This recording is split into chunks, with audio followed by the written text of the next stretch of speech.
Good morning. We are the California Board of Occupational Therapy. We are coming to you from Sacramento.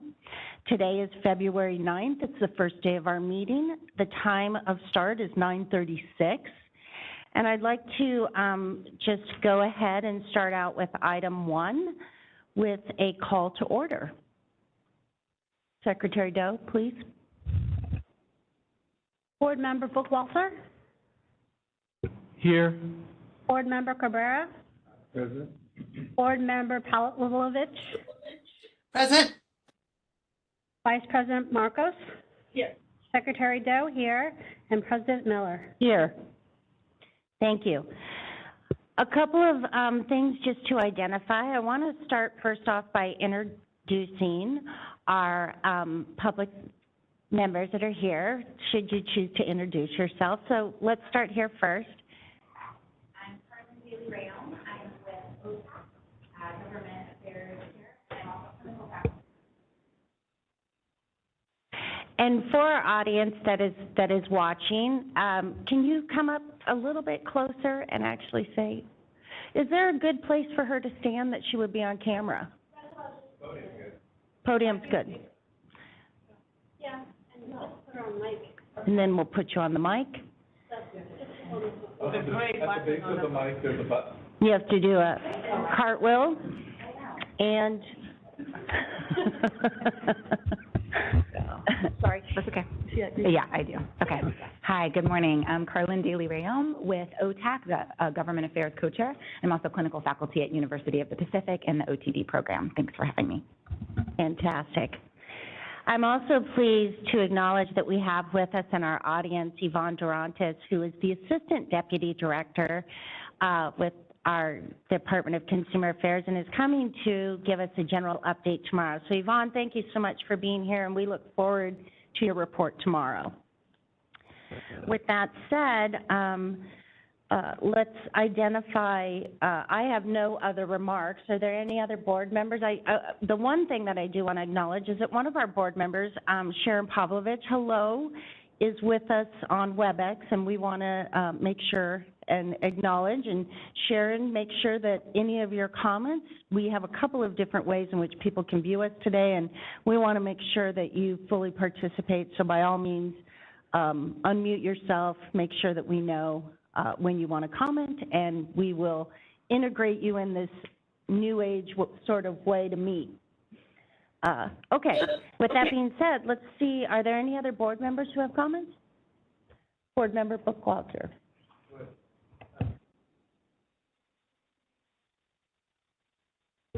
I don't need to press unmute on the screen for the WebEx. Great. Thank you, President Miller. I just wanted to, I sent an email to Heather Martin and Denise Miller yesterday, President Miller yesterday, about, because I was looking at my email on a recent board agenda was the subject of an ethics course. And I just got an email yesterday from OTAC that they're doing an ethics course. OTAC is the professional association.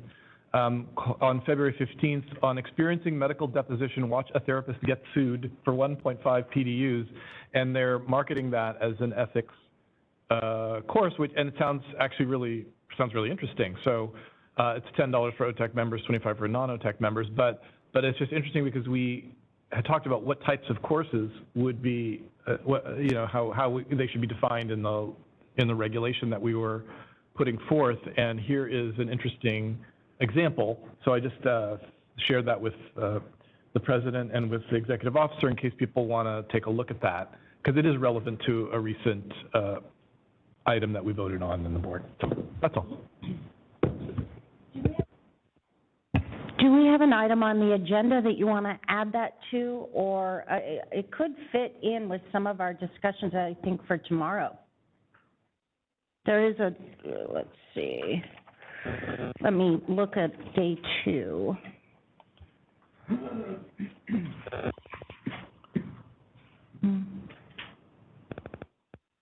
Oh, it's actually in the minutes.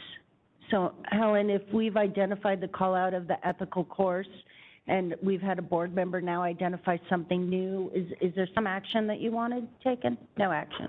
Right now, we're at board comments, and so, well, president and board comments, so there would be no discussion. And if this needs to be placed on the future agenda, we can bring it back up at the end for items to be on the agenda. But at this point, it would be just a comment. Understanding, though, that we have minutes we're going to approve, and that comment is part of those minutes earlier. Then at that point, we can discuss it at the, when we Perfect. discuss the minutes. Perfect, thank you so much. Okay, so we can, when we get to that part of the minutes, if there's something, I'll call it out again where we're at. Do we have any other, any other board remarks? Okay, so we want to just acknowledge for our audience that's viewing, we have with us all of our full board, and we have Sharon Pavlovich, our other board member, who's with us on WebEx. So where we are going today is to find out, first off, do we have anybody else in the public arena that wants to introduce himself? I can't see a participant list. You can ask the moderator to open up for any other further public comment for items not on the agenda. Perfect. Moderator, can we go to agenda item 4 for public comments for items not on the agenda, and open it up to the public to either introduce themselves or add comments, please? Sure. This is the moderator, and at the direction of the board, I have opened up the Q&A feature for public comment. Members of the public, if you would like to make a comment for items not on the agenda or introduce yourself, either please click the Q&A icon located at the bottom right-hand corner of your WebEx screen, or use the raise hand function. And I'll go ahead and pause a moment to allow the public time to access those features and submit their requests.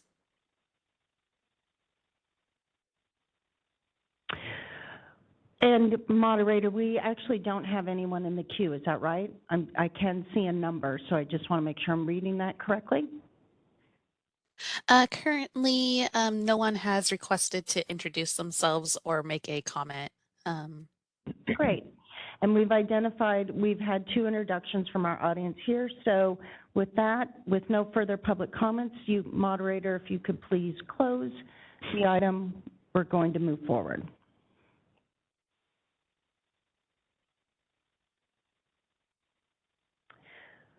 We've already opened up agenda item 5 with board member remarks. Before we move on, just confirming, are there any other board member remarks? Did you also have a comment? Did you want me to go back to agenda item 4? Yeah, come on up. So moderator, we're going back to agenda item 4. We are going to have a public comment from our audience. Thank you. Yes, Carlin Daly Rayom. This is a request for a non-agendized item. This is related to pelvic health, pelvic floor therapy. A bill has come through that OTAC is interested in participating in advocacy around, and I would just like to request that the board agendize a conversation about pelvic health practice for occupational therapy. Thank you. Can you look at item number 25 tomorrow and tell us if that satisfies your public comment, or if you would like it on a future agenda item? This satisfies it, yes. Will you be able to join us tomorrow? I believe I will. I will make it happen. That will be fantastic. Perfect. Thank you We look so much. forward to it. Thank you. Thanks. Okay. Any other public comments for items not on the agenda? Yes, this is the moderator. I do have a individual who's requested to introduce themselves. One Great. moment. So Ada Boone Hoara. I'm going to request to unmute your microphone. Please click the unmute me button when the prompt appears on your device.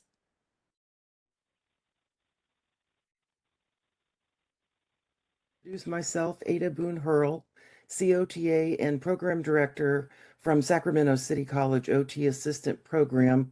I apologize for my earlier confusion in how to navigate the request. I'm very happy to be here this morning, and thank you. Welcome, Ada. It's great to hear your voice. We're glad to have your comments and input always. Thank you for joining. Anyone else? This is the moderator. Does not appear there are any other requests. Would you like me to close that Q&A panel? I would, thank you.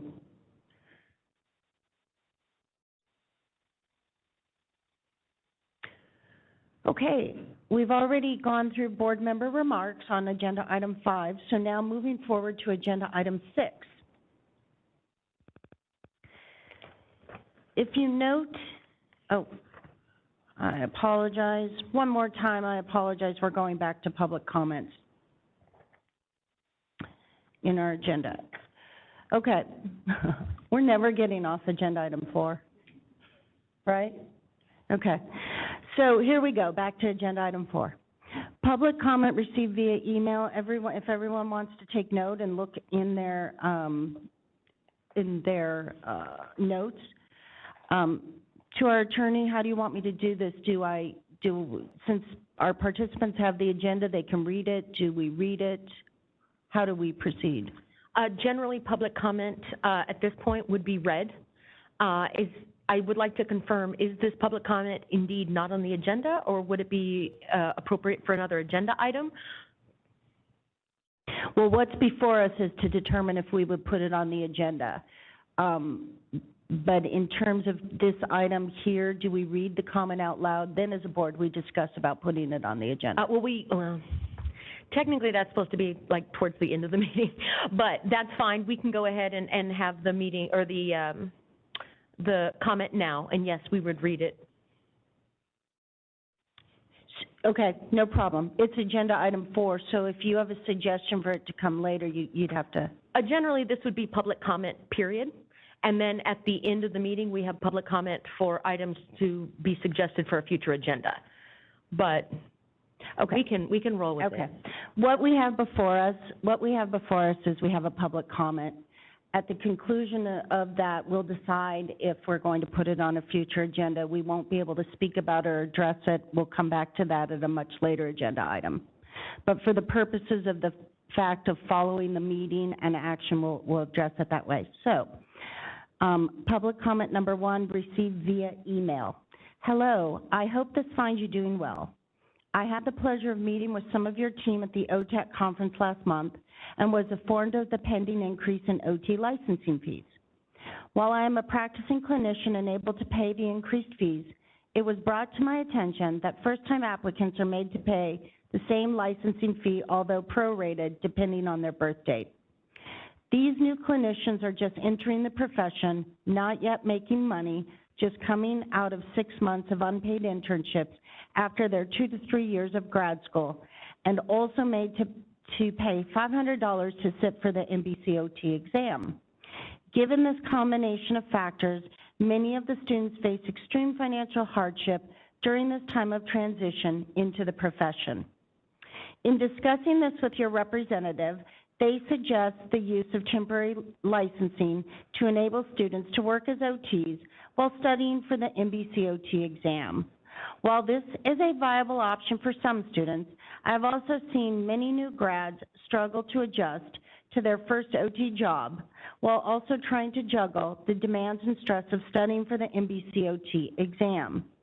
In the best interest of our clients and new clinicians, it is best to reduce the need for this dual responsibility. Keeping in mind our dedication to supporting the increased diversity of clinicians in our field, this policy on the initial licensing fee seems to be an area which we could improve. If we were to reduce the financial burden of entering the profession, we could potentially create a more equitable and supportive environment for new clinicians. As such, I propose significantly lowering the initial licensing fee for new grads and leaving the financial burden of CBOT's expenses to the practicing clinicians. Thank you for your time and consideration. We have, this is legal, if I may? Oh, was that it? Yeah, for this comment. And also to remind the board, whether or not the board takes action as to whether or not to place this on a future agenda is up to the board, but also that can be made as a determination between the president and the executive officer if no one says anything, and then we can just move on. Sounds great. Thank you. For public comment, item number 2, received via email. Dear CBOT, I am writing this letter to express that I strongly do not support the increase in licensure fee for new graduates. Entry-level occupational therapy practitioners should be considered as a different payment category. I am in my 3rd year of practice, having graduated in 2019 from San Jose State University. Starting off my occupational therapy career was going significantly expensive. Example, MBCOT costs for study materials and testing and state licensing fees. Students are highly impacted by the financial burden of the state licensing fees because they typically cannot work full-time as a practitioner to pay for these costs that other full-time practitioners are able to pay for since they have work, and cost is a prohibitive barrier to entering and succeeding in this profession as a new graduate.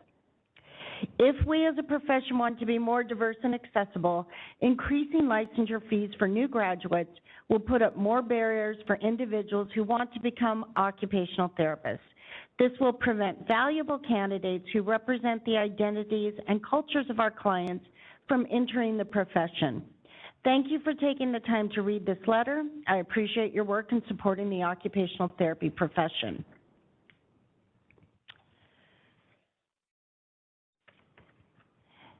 So, given that we have 2 comments and that we can take no action at this item, I can earmark them and do as you like and bring them back at a later point to identify if we want to put them on the agenda.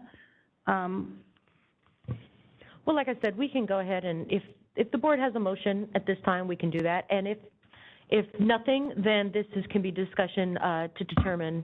And also, it looks like we're also discussing fees as number 25. So we might be able to discuss something there. But regardless, we'll make it work. I have a comment. My first reaction to these. We cannot discuss it, though. I'm not, it's but a suggestion or a motion of where we should send this, instead of putting this on the future agenda, we should send this back to the ad hoc that was dealing with the fees. Is that, can we do that? Is that a motion? Instead of putting it on. I just err on the side of either we put this on the agenda to be discussed or include it in the discussion at 25 if it's relevant. It's hard for me to tell. So can we put it? 26, I'm sorry. So can we put this into the discussion for item 26 for later?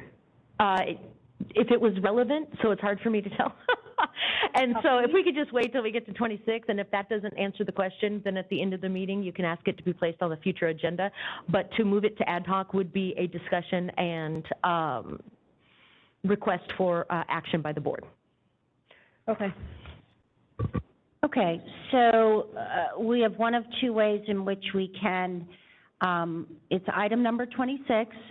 I've earmarked it. I'm also asking the rest of the board if you could make sure that we've noted as well that we want to talk about it in 26, so that in the event I forget, I have 4 other people here who are going to keep me straight, and 1 on WebEx.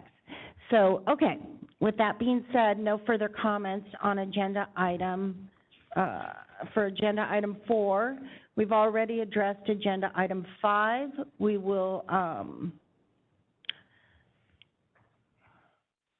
and then moving on to agenda item 6. This is kind of, here it is, our first meeting of 2023.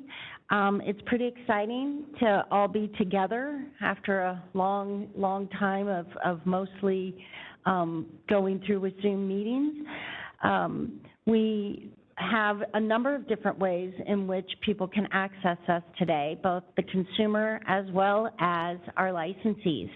And that is in person, WebEx, or webcast. And really what that means, I'm sure everybody knows what it means, but what's pretty exciting about it is prior to this, we would either be in person or we would be on WebEx. And now we have the ability here, when we're in Sacramento, at the Department of Consumer Affairs, to do both. And then after the meeting is over, the people will be able to access this on our website. So, you know, pretty exciting in terms of the outreach for what happens for us in Sacramento. And we then, again, would like to thank the Department of Consumer Affairs for having us here today at this location. Any board comments on our 3 different ways people can reach us? Okay. Any comments from the public?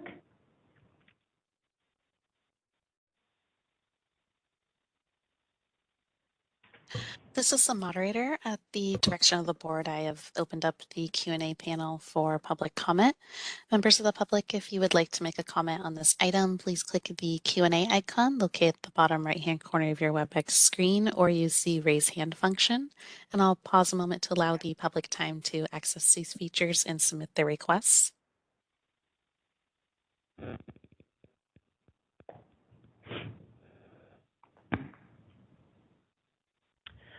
Moderator, while you have the comments open, and if you do not receive any comments on this, because really what I'm doing today with agenda item 6 is announcing it, we are going to have an additional report from our executive director tomorrow on this as well.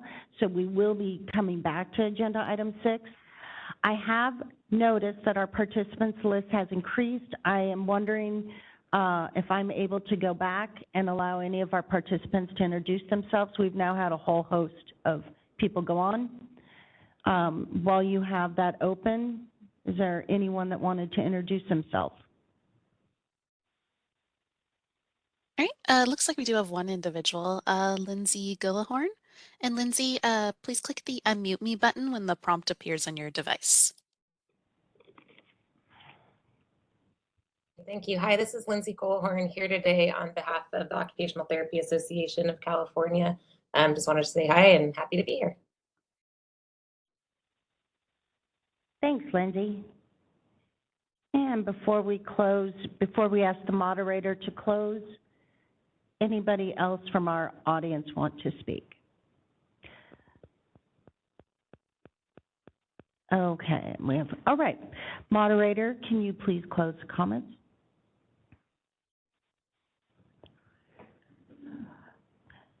Also, again, noting that when our executive director is with us tomorrow, we will be coming back to agenda item 6 and going in more detail. There's a couple of things from the outreach standpoint that we want to address here that are also pretty exciting.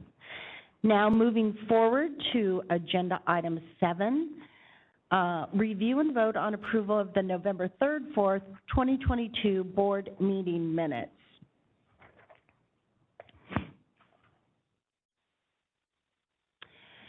I do just want to call out on page 2, if I may, so that we can see that our public comment last time under item 4 was regarding occupational therapists working in pelvic health. I just would like to call out that this is the process and how it works.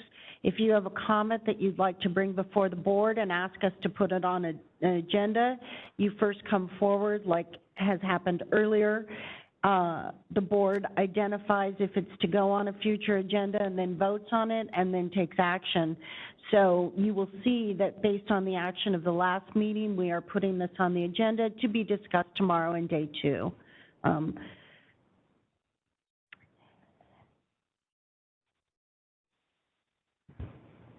And in the interest of consistency, just calling out on page 3 that our DCA attorney, Helen Joffrey, has consistently allowed us where it matches up from comments raised about fees to when we discuss the fees that we're allowed to discuss them. So we're thankful for that.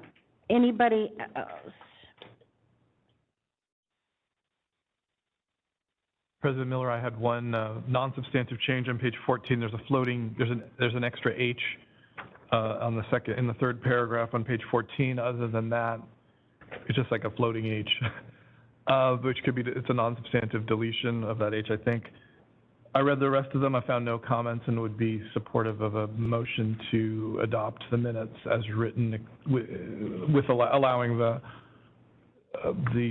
staff to make non-substantive changes. Mm-hmm. Should I, if people are ready for a motion, I'll. Yes, if there's no other board comments, you can also still comment even if he makes a motion, but, yeah. Did you want to restate that, or did you? Yeah, I move that the board adopt the draft board meeting minutes from November 3rd and 4th, 2022 as written and allow staff to make non-substantive changes. I'll second the motion. So we have a motion from Board Member Richard Bookwalter. We have a second from Beata Morgos. Secretary Doe, if you could take attendance, please. Board Member Buchholzer? If we could pause for one moment, if we could ask for any further board comment and then ask for public comment first. Oh, sure, no problem.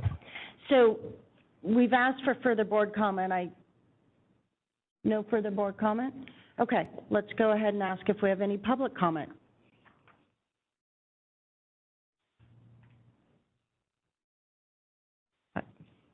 Hi there. I would love to request on behalf of OTAC if there's a way to expedite the posting of the minutes. And I don't know if this would be a further conversation, a further agenda item, but given that the November meeting minutes are not publicly available, that is my request.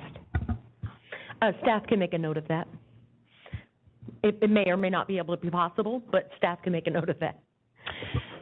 To further follow up on that request, asking specifically to our attorney, is I think I understand that request, and what has come forth to me from OTAC, they actually reached out specifically to see if, can we do a mail vote after the meeting so that they can be posted sooner so they can respond sooner.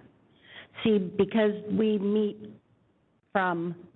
we met in November, and it's February now, they want to respond before February. That's what I think is before us. How do we respond to the minutes themselves? They would like to respond as a profession to certain items on our minutes and would like to receive them sooner.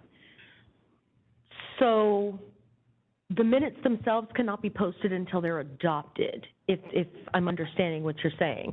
And so if you have a meeting in January, they wouldn't be adopted until your meeting in February, which would make them official minutes.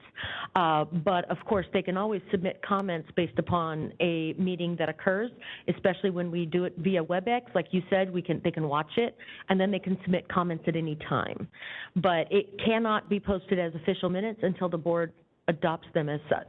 Does that make sense? And then I think our public member understood that. I think OTAC understands that. They're wondering if there's a process change.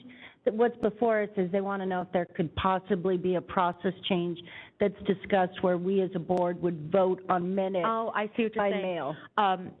No, not by mail, because that requires it's a public issue.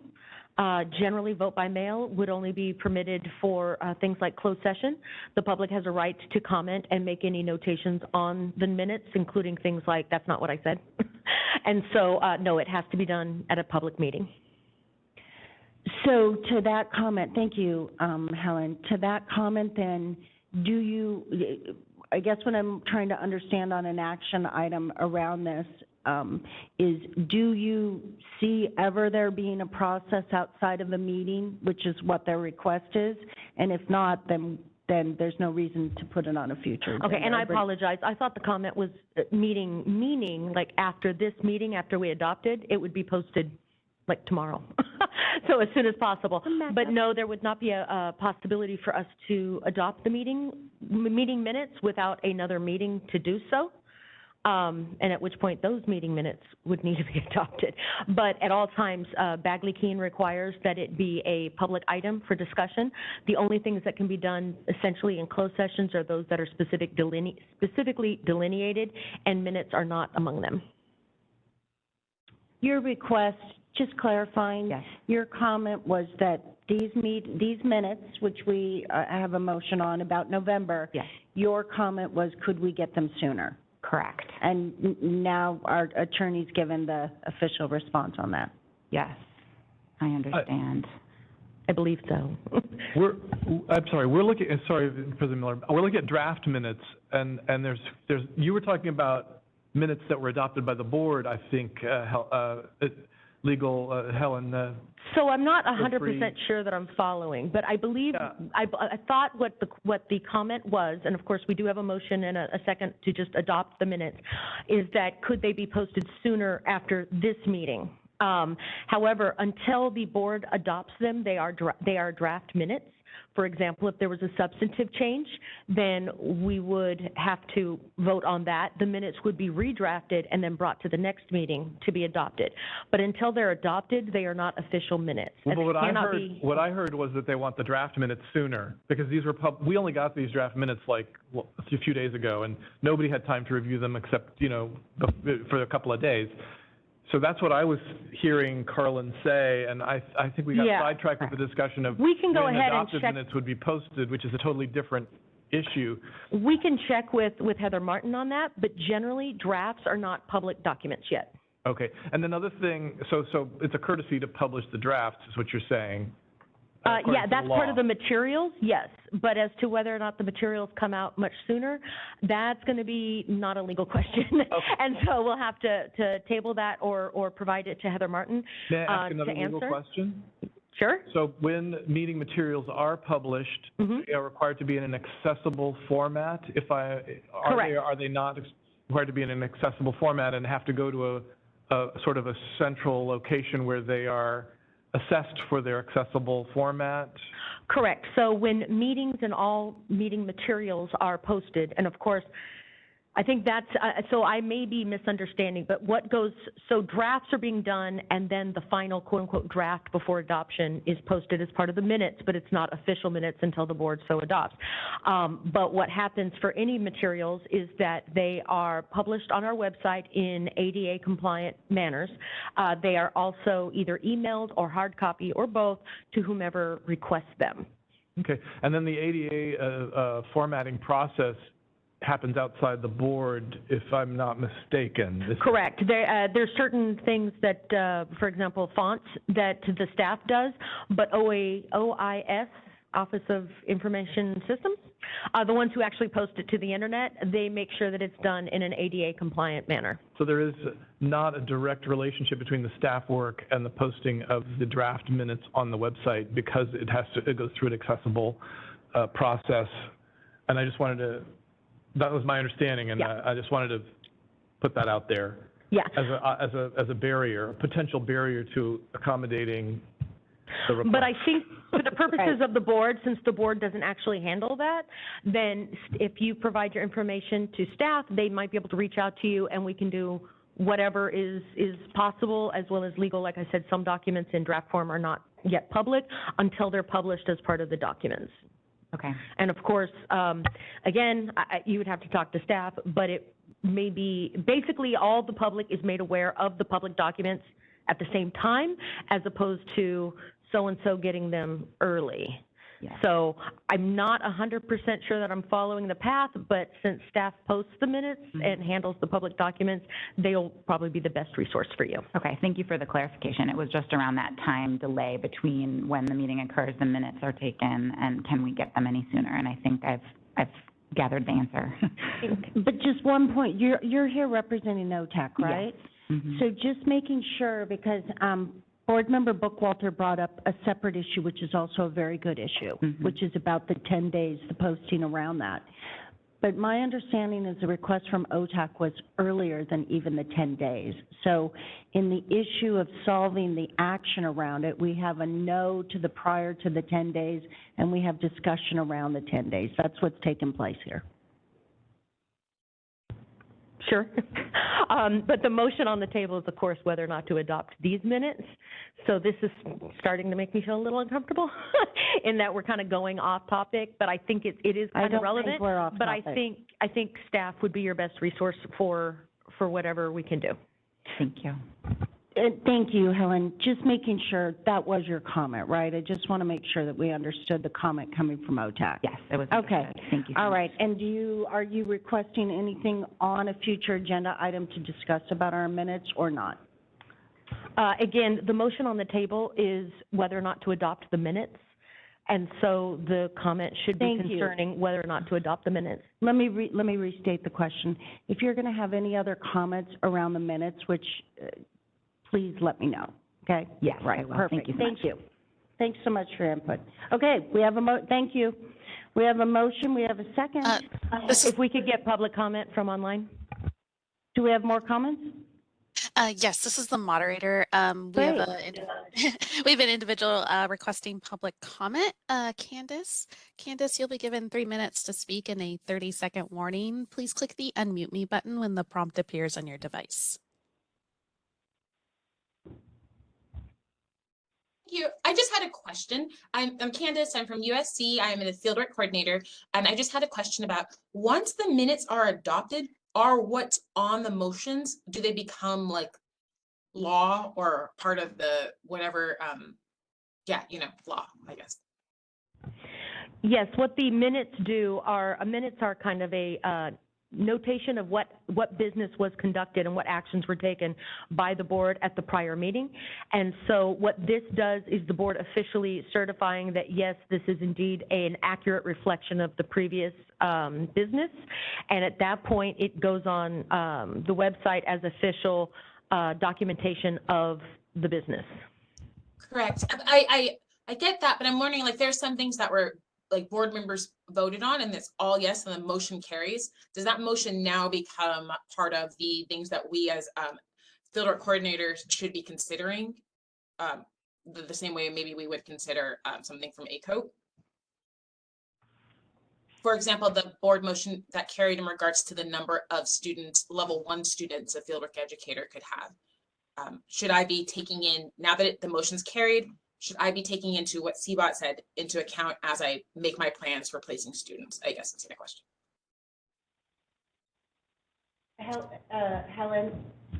Helen, that is an item on the agenda, and I guess I would ask our public to come back when we wouldn't be able to answer her right now, so we would ask her to look, here, I can identify.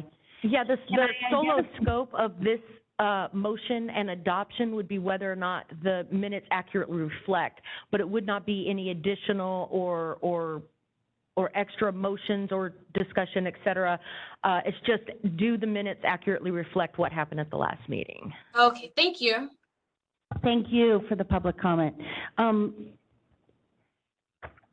We have Item 13 and 15. So for the public, thank you. For the public comment, if you would like to come back or make sure that you comment when we go to item 14 or 15, we would be able to answer more questions and have dialogue then. Are there any future comments? Further comments? Further, yeah. This is the moderator. It appears there are no further requests for public comment. Would you like me to close the Q&A panel? Yes, that would be great. Thank you.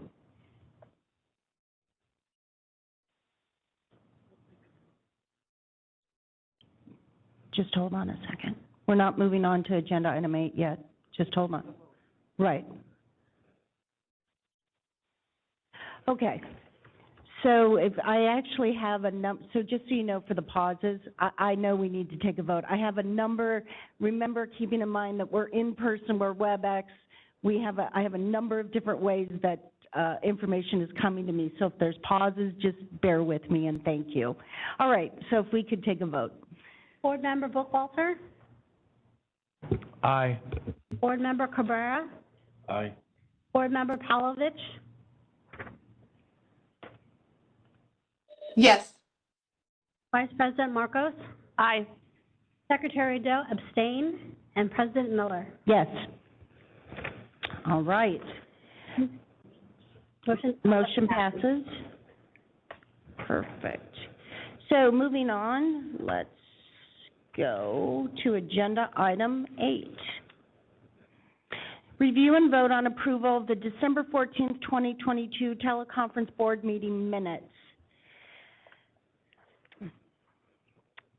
I only have one comment about the minutes, and that is on page 3, if we could have the board votes listed for specifically Richard Bookwalter moved to nominate Lena Doe, Beata Marcos seconded. I did not see the board votes listed on that, so if we could just add those.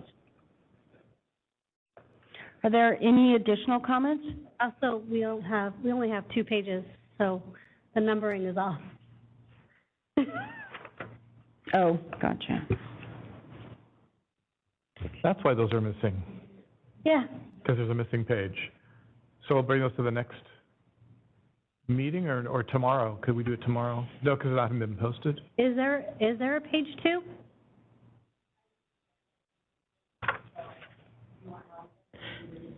Yeah, I was going to say, since the board was not given the entire minutes, we can go ahead and handle that and table this particular agenda item until tomorrow.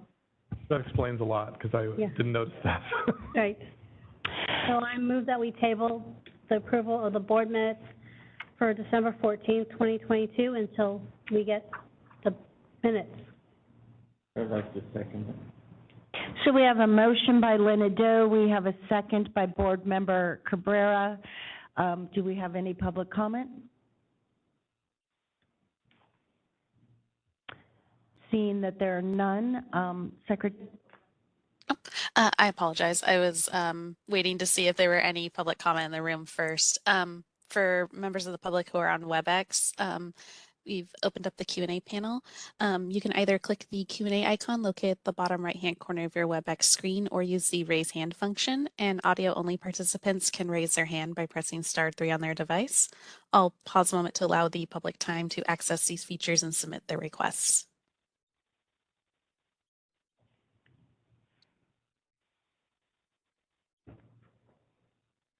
All right, and seeing none, would you like me to close that Q&A panel? Yes, moderator, thank you. Okay. Vote. We have to vote. We have to vote on this motion, right? Yep. Okay. So if we could go ahead and take the vote, Secretary Doe? Board Member Bookwalter? Aye. Board Member Cabrera? Aye. Board Member Palovich? Aye. Vice President Marcos? Aye. Secretary Doe? Aye. And President Miller? Yes. Motion passes. So the action for that is to put it on the agenda tomorrow? Basically, the agenda permits us to take agenda items out of order, and so we could have just heard it tomorrow, but since we did take a motion, it will be officially heard tomorrow. Okay, great. So I will move this. Okay. Just, if you can just give me a moment.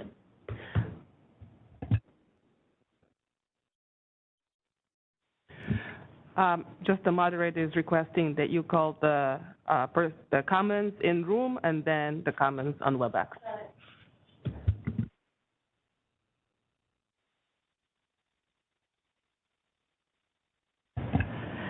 All right, moving on to agenda item 9. Consideration and possible action on board policy on deciding disciplinary cases via ballot sent by mail as revised at the November 2022 meeting. This is also an item that's been before us before as a board that we've discussed. And the background has been provided in the materials as well as the proposed policy. Are there any comments or thoughts from the board?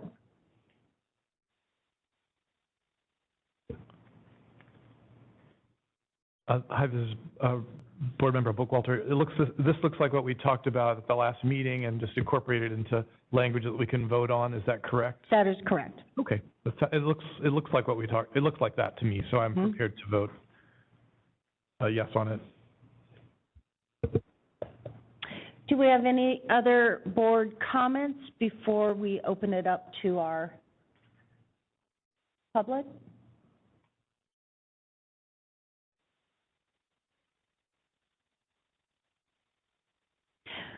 We're going to first open it up to our public here in the audience before we go to WebEx. Are there any? Okay. Moderator, can you open up the comments on the WebEx in case we have anything from public? This is the moderator, and at the direction of the board, I've opened up the Q&A feature for public comment. Members of the public, if you would like to make a comment on this item, please click the Q&A icon located at the bottom right-hand corner of your WebEx screen or use the raise hand function. And audio-only participants can raise their hand by pressing *3 on their device. I'll pause a moment to allow the public time to access these features and submit their requests.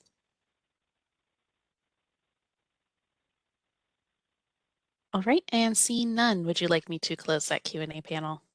Yes, moderator, thank you.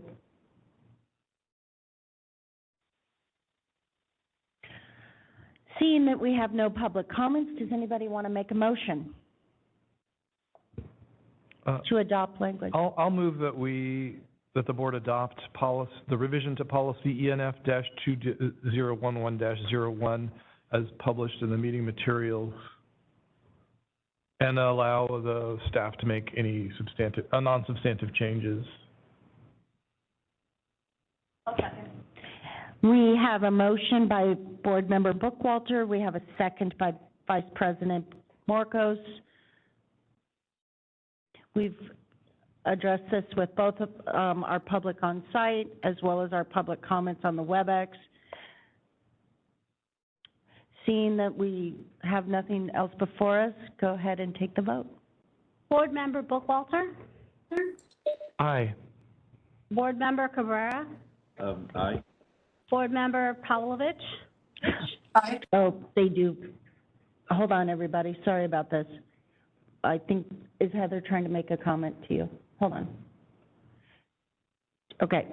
To our moderator, do we have, first off, do we have any comments by our board member Sharon Pavlovich, who's on WebEx? Regarding the motion on the floor, President Miller? Regarding the language. We didn't get a chance. No, I'm good. It looks like everything that we had discussed before. Thank you for checking. Thank you. Okay, we have nothing. Okay. I heard somebody trying to speak up, so I'm just making sure we've covered everybody. Okay. All right. Thank you. If you could start over again. Thank you. Board Member Bookwalter? Aye. Board Member Cabrera? Board Member Pavlovich?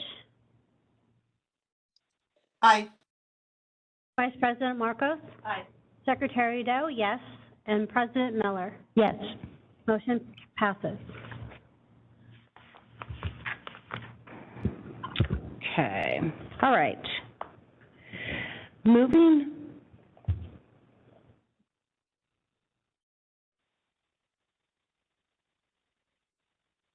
forward to item 10, review of board member guidelines and procedure manual with updated appointment criteria for licensees to serve on board committees. This is also something we've addressed at a previous meeting. We identified this language and we discussed it previously. Are there any comments from our board? Specifically, I'll read it just for both audiences, are that the committee member criteria shown below was approved at the May 21st, 2021 board meeting. The minimum qualifications, which was established as board policy in February 21st, the minimum qualifications for a non-board member licensee to participate on a committee, 3 years of professional experience, an occupational therapist or occupational therapy assistant whose license was placed on retired status within 5 minutes of holding that 5 years of holding that active license, an occupational therapist or occupational therapy assistant holding a current active and unrestricted license, and no pending current or prior disciplinary action. So that's what's before us, and we simply need a motion to adopt. Lena, would you like to make a motion to adopt? I move that we move to adopt the criteria for appointment for licensees to serve on board committees. And do we have a second? So we have a motion by Secretary Lena Doe. We have a second by Board Member Hector Cabrera. Do we have any comment from our public?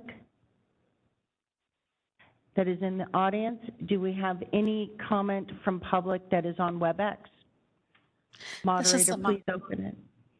This is the moderator, and at the direction of the board, I've opened up the Q&A panel for public comment. Members of the public, if you would like to make a comment on this item, please click the Q&A icon located at the bottom right-hand corner of your WebEx screen or use the raise hand function. All right, and it looks like we do have a request for comment from Ada.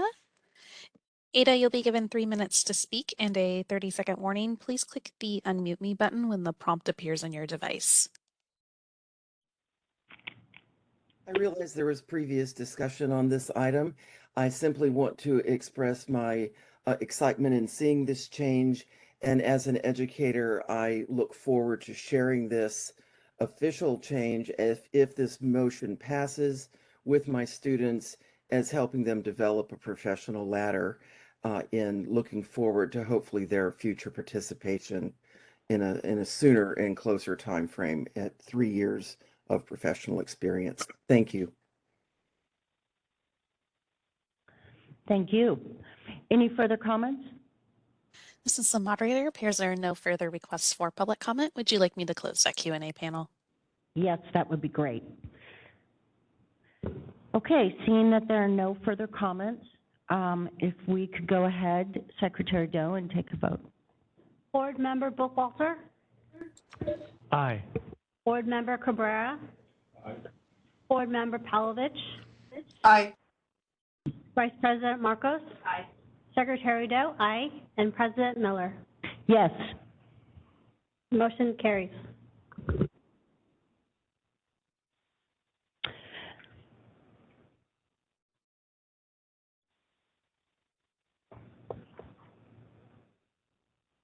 The next item before us is agenda item 11, consideration and possible action on revising committee member appointment criteria for non-licensee public members to serve on board committees. This, what's in your materials is an excerpt from our May 2021, well, it was May 20 and 21, 2021. That's quite a mouthful. The excerpt is from that, and the board did have discussion on it. You can see all of our different comments, and we decided that we would, in the interest of time, the board would revisit this topic of how many licensees should be allowed to participate on the committee and who is included under the non-licensee title. So we've seen our, do we have the language? One item of this also was to include the language of the language regarding public members. I know we have it on committee.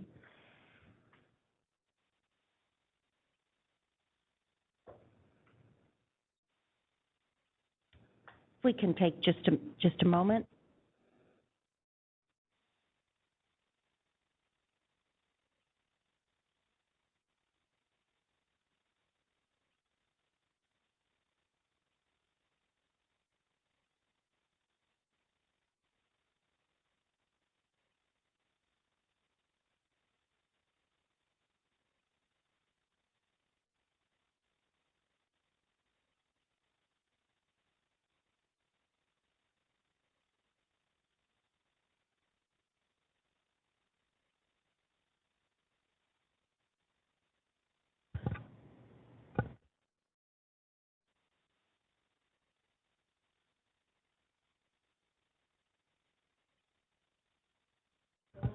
Could we go ahead and take a short break? We're going to go ahead, actually go ahead and take a short break. It's 10:29. We're going to take a 10-minute break, and we're going to identify, we're looking for one item that's within the packet, and when we come back as a board, we will resume at agenda item 11. Thank you.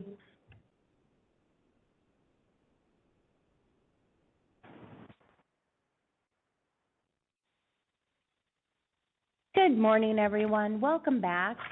We are coming back from break. the Board of Occupational Therapy. We are here at the Department of Consumer Affairs. We are going to start from the break by opening up and taking roll. So Secretary Doe. Board Member Bookwalter, Here. Board Member Cabrera, Present. Board Member Pavlovich, Present? Vice President Marcos, Here. Secretary Doe, here, President Miller. Here. Seeing that we have a quorum. We have a quorum. Perfect. Okay. So we're going to go back to agenda item 11, which is consideration and possible action on revising committee member appointment criteria for non-licensees public members to serve on board committees. What is before us is that you have the minutes before you that are an excerpt from May 20 and 21 of 2021, and you have the discussion that took place with us as a board. We also then, the action item before us was that we wanted to discuss this further, and we want to revisit this topic of how many non-licensees should be allowed to participate. We also, at the same time, want to make recommendation for staff around language. I think the best way to approach this, since it would be something new, is to use some of the language, perhaps, that was established as a board policy back in 2008 that we've now updated in 2021 from agenda item 10. We could use that as a springboard, but we do need to make a recommendation on language. And that's what's before us. So who wants to discuss first?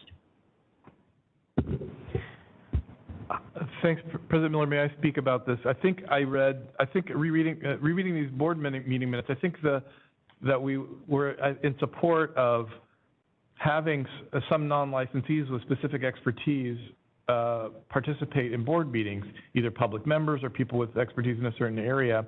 But at the same time, we have this limitation on a retiree. You can't be, a retiree cannot participate in a meeting if they're retired for more than 5 years. So I think that splitting that difference, figuring language out that would, are we going to include, if you've been retired for 6 years and you still have a retiree license, we can't bring you in, but we can, I mean, is that okay? Or do we want to make that distinction? Do we just want to say a non-licensed, if we just address straight non-licensees, then there's a gray area about people who are retired licensees more than 5 years, and maybe that's okay. Maybe we just want to do that. But I think that's where this came to pass, is that we needed to have a little bit more discussion about parameters. If we want to have I might add to that, does the board want to consider, again, we get to decide on the language here today, so does the board want to consider, do we allow with public members, including retirees? It's just something to consider. Madam President, can you clarify this? You're talking about retirees, non-licensed. Are you talking about individuals who are not occupational therapists? Yes. To be on these committees? Yes. Does that include, like, myself and others? Similar, and that's where we had a great discussion about how many, one of the comments that came up in the last meeting came from Board Member Bookwalter about we have great public members, and so we really should consider public members for our committee. Mm-hmm. What's before you and what might help you is to look at agenda item 10, to look at the language that we use with committee members who are licensed, and then to look at item 11, which is the minutes. We knew that we didn't have enough time last time. We knew that we were interested in going towards it and in favor, but we also know that we didn't put forth any language and we didn't have enough time to fully discuss it, and that's what's here before us today. Okay. So, if I can, to address Board Member Bookwalter's comment, I think I stated in that meeting last May that we should have non-licensed members that, as long as they have some healthcare knowledge or association with any kind of profession like psychology or nursing or whatever, Right. then they should be able to be allowed to be on this committee as long as there's less than 2. And so I think we should handle retirees that same way. If we say they're not licensed, but they're retiree, but they do have, you know, profession knowledge. They have a knowledge in the in a profession, right, in healthcare or that's related. But for them, it's direct, right, because they retired. So we don't consider them as a licensed member, an OT member, but we will see them as maybe public members as being non-licensed and still handle them the same way. So it could be that, you know, on a committee, we have 2 retirees that will fill the non-licensee's position because they're not licensed at this time. They've been retired for 5 years, right?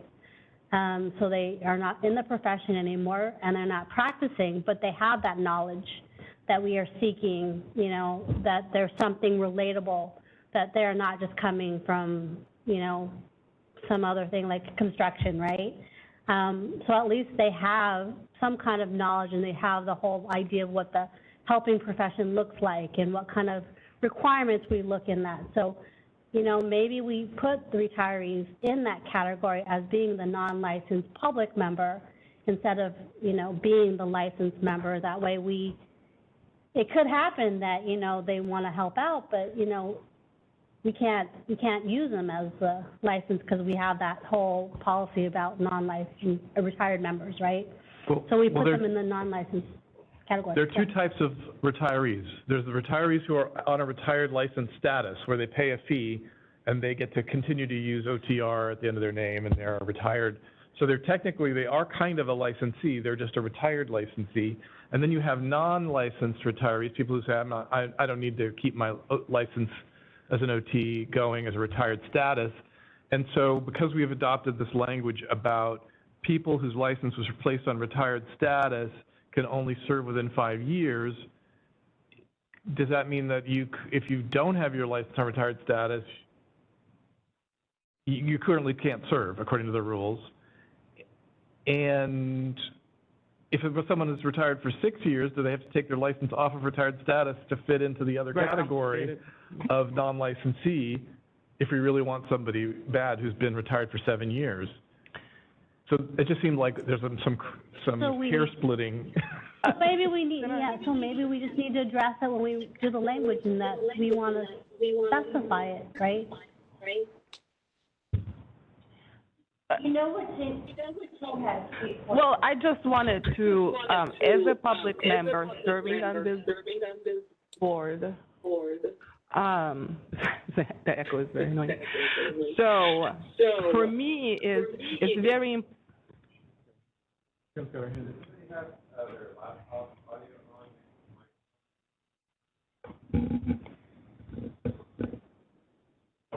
No. Okay, I think it's better now. Yeah, it is better now. So, as a public member on the board, the reason why we're creating the different committees, right, it's to clarify, go further, looking into specifications that we need for the profession. This is why I feel it's extremely important to have the licensees who knows exactly what they're doing, what they're talking about, who lived through it, who have the experiences. So unless it's very specific, let's say if we're talking about a committee for, let's say, I'm just saying something, mental health, right?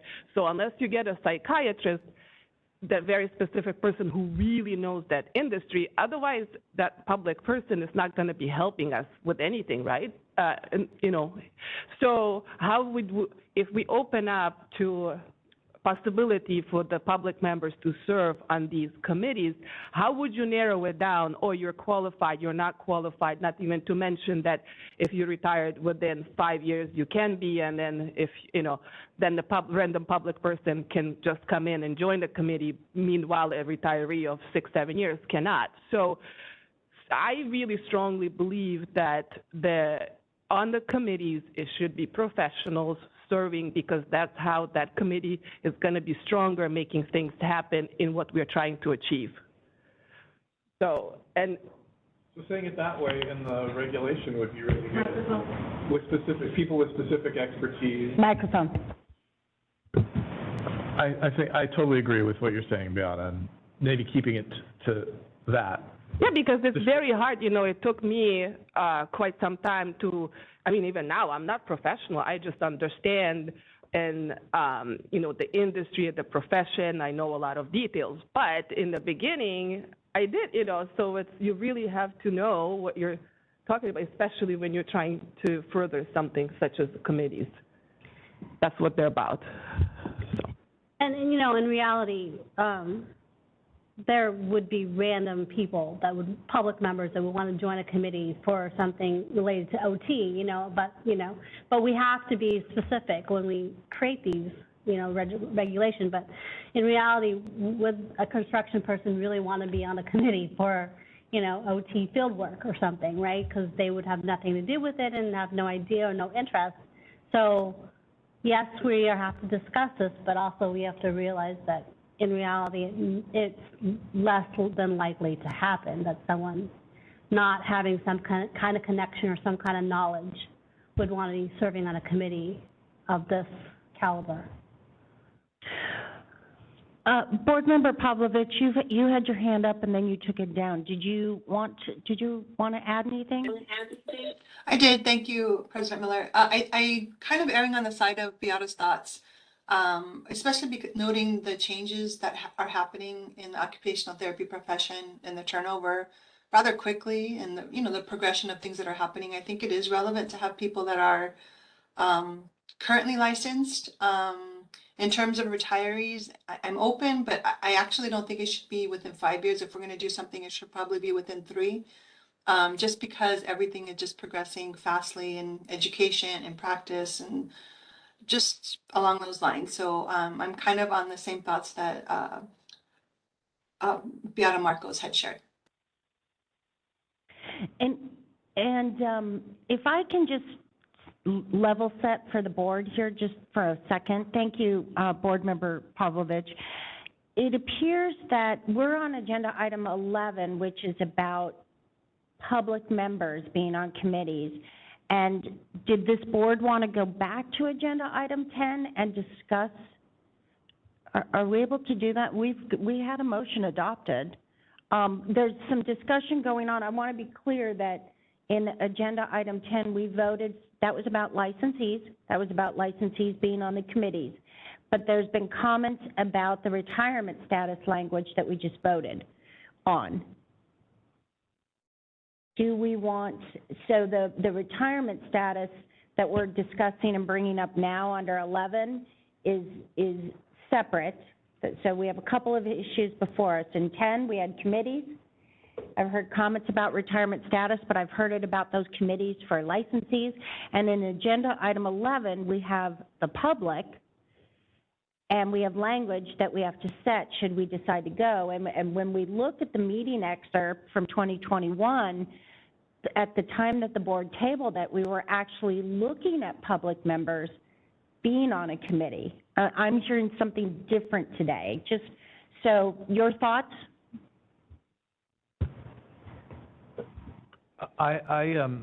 My thoughts are that we can leave the retiree issue, probably leave the retiree issue alone if we address the concern about having someone with current skills and knowledge and information that is important and relevant to the committee.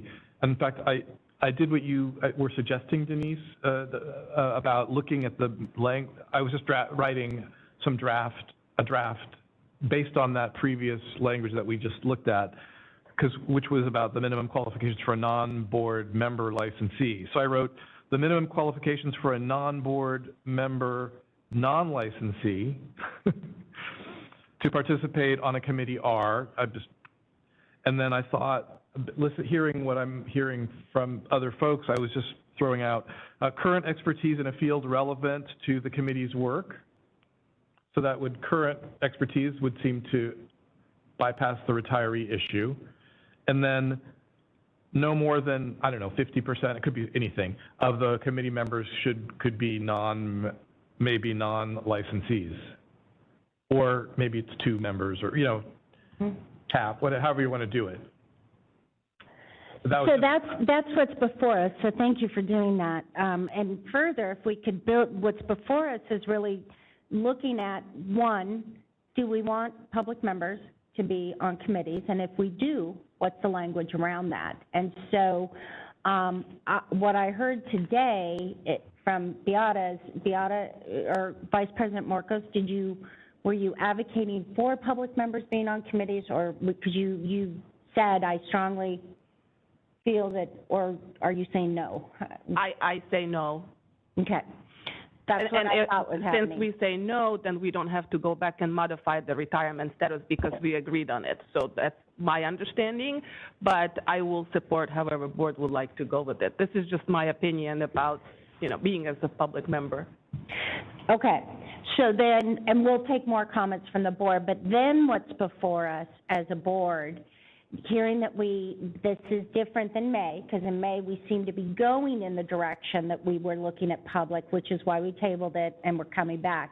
We would have to split this into a motion first and hear more discussion about that and hear from our public, both on WebEx and in the audience. We'd have to hear about and revisit this. And then if we go forward, then we'll talk about language. Sound good? Because we're reopened. Okay. Did you have any further comments, Secretary Doe? I was going to make comments that I'm opposed to what Vice President Marco says, because I think public members should be part of this if they have something relevant, right? Because if we have public members on the board, then there's no reason that we should prohibit public members from being on a committee if they have relevant experiences and they have some kind of relationship or passion for the profession, because that's just contradictory if we do that. Because if we let public members sit on the highest part, right, but we won't let them serve on committees underneath us. I just want to acknowledge Board Member Pavlovich. I do see you. I'm going to defer first to Board Member Cabrera, and we're coming back to you next, letting the board know. Okay. Yes, Board Member Cabrera. So, for example, say you... Microphone. Say you have a public member, like myself, right? Yes. And that person has organized for 20 years health events, interacted with major hospitals throughout Los Angeles, and doctors and CEOs, and have had major health events throughout, from MacArthur Park to Skid Row. Does that exclude a person like me from serving on this committee? Does that make sense? It does make sense, and the answer would be if the board votes not to include a public member, that would be right. Your take would be correct. But he's already a board member, so he can be on that committee because... Is your question, can you be on the committee? Yes. Yes, absolutely. You're a board member. Oh, okay. May I ask? Okay. May I ask Member Pavlovich a question? Because there was a subcommittee that we did on the apprenticeship, and I thought we had a union representative on that subcommittee. Maybe it wasn't a formal Yeah. Board member, yes, we did, Richard. We did have members from the two gentlemen that were from the union that were able to explain a little bit about the apprenticeship program. And after, I have to, so putting Beata's comments into context and then listening to board member Doe's comments, I do actually think there's value in having the public on committees, especially also from a marketing perspective. We've been on the board, most of us, since 2014. We haven't been able to fill those committees with just regular people that have licensure in occupational therapy. I mean, we're still short. How many years is this later? I think there's a lot of value of adding, a couple of public members onto committees. Like you said, the union ones, they helped us really direct that workforce study that ended up with, Ada Boone Hurl and everything that happened. They were major contributors of knowledge to our different way of thinking for that apprenticeship program. And so I think there's a lot of value of having board members on the committee. So those are my thoughts. Thank you for your comments. So I guess we may have done that without off-policy kind of thing, which, I don't think it was a formal committee, Richard. It was ad hoc, right? People that were contributing And to the if I discussion. also, Board Member Pavlovich, was that are you talking about the ad hoc that Jeff Farrow was in charge of? Okay, I remember it because I put that Yes. together. That person was from, they were involved with the state, so they came on as what we would call a subject matter expert. It wasn't that we put a public member on or we did anything out of policy. They were just a subject matter expert that turned out to really provide us with really great input. And I guess, you know, hearing us just talk about that, that's probably one item that supports where we have subject matter experts that are public members that really add a lot of value to the discussion this board has. That could be one takeaway. But could we do like a category of participant who's a subject matter expert to, I mean, would Beata, would that satisfy your concerns? Yes, definitely. I would definitely support that. It just, it has to be a professional that would add value to that committee. well, before we get too far into criteria, if this board's okay, I'd like to open it up to the public, both in the audience and WebEx, and hear their input, and then we'll take a motion to identify first if we're going to go forward or not, and if we are going to go forward, then let's get down into the weeds of the language. All right? Okay. So if we could first ask our public here. Are you sure?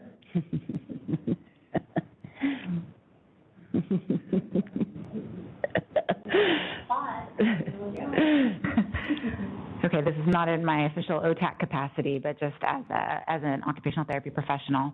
I am veering towards the side of including public members who have specific knowledge related to the subject, allowing space for that. I think that would be a valuable contribution to committee work. Thank you for your comment. Seeing that we have no further public comments from audience members here in the room, moderator, could you open up the comments, please? This is the moderator, and at the direction of the board, I've opened up the Q&A feature for public comment. Members of the public, if you would like to make a comment on this item, please click the Q&A icon located at the bottom right-hand corner of your WebEx screen, or use the raise hand function. And audio-only participants can raise their hand by pressing *3 on their device. And it looks like we have a request for comment from Ada. Ada, you'll be given 3 minutes to speak and a 30-second warning. Please click the unmute me button when the prompt appears on your device. As a person who has served on committees, I do support the subject area expert or the public member perspective. It has brought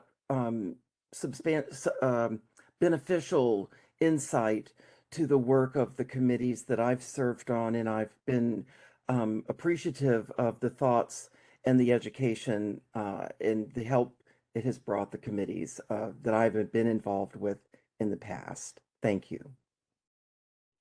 Thank you for your comment. All right, this is the moderator. Appears there are no further requests for public comment. Would you like me to close that Q&A panel?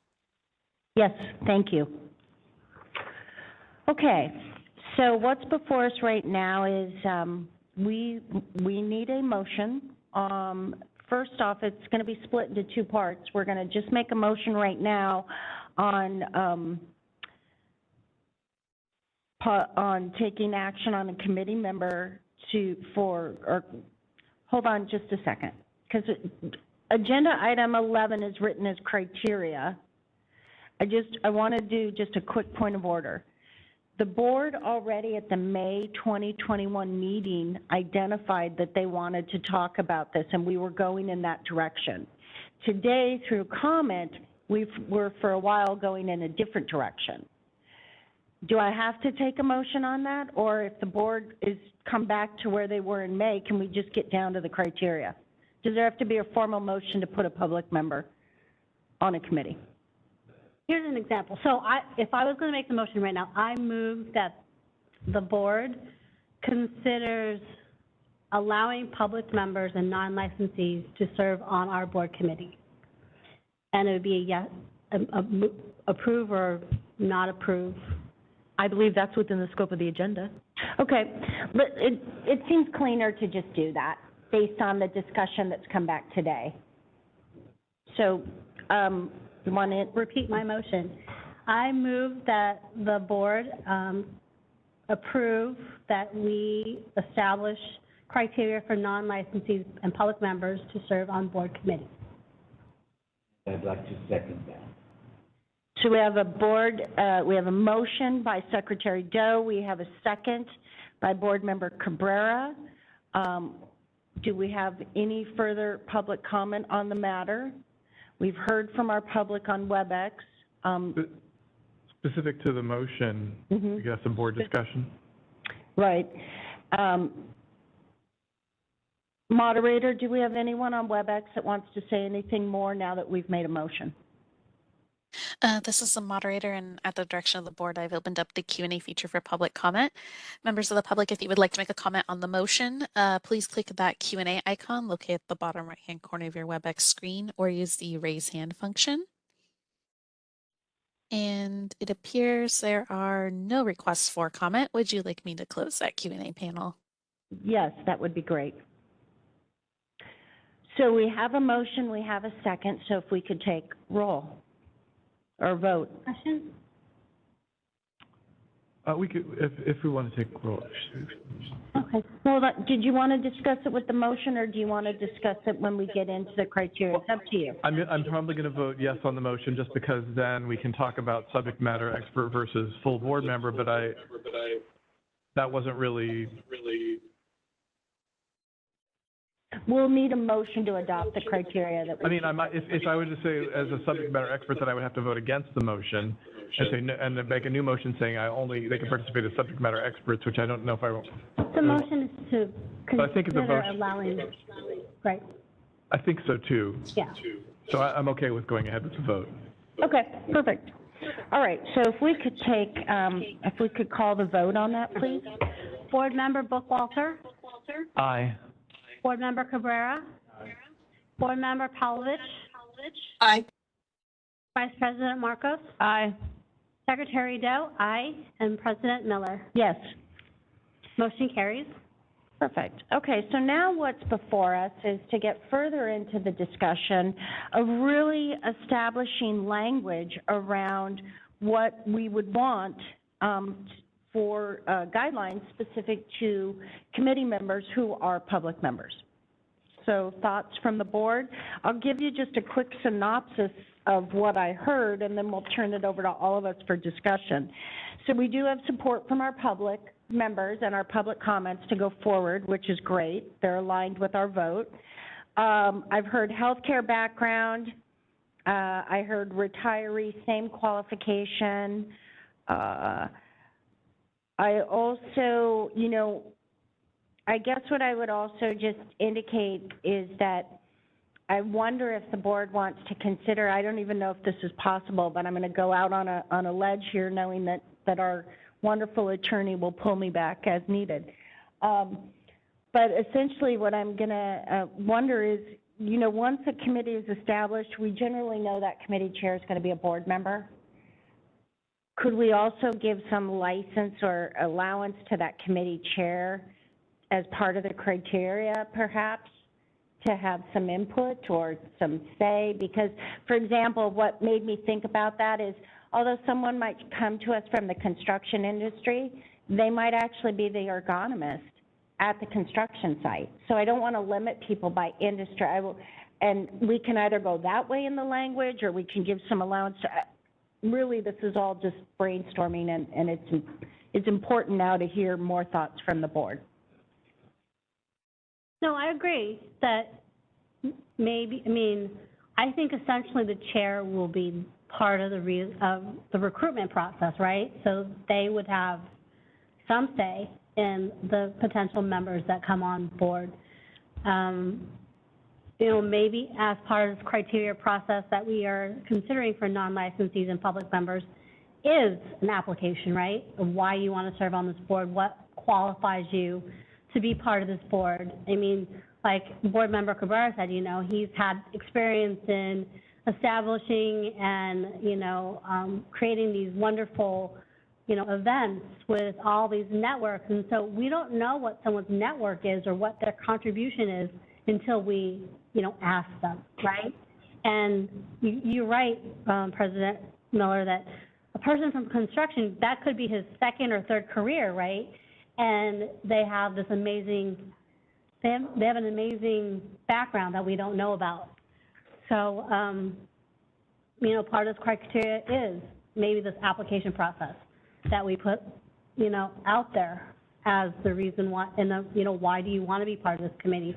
And of course, the chair is going to be part of the people who are going to decide who sits on their committee if they get an abundance of applications, right? So I think essentially the chair will have, or co-chairs will have some kind of say in who their committee members consist of.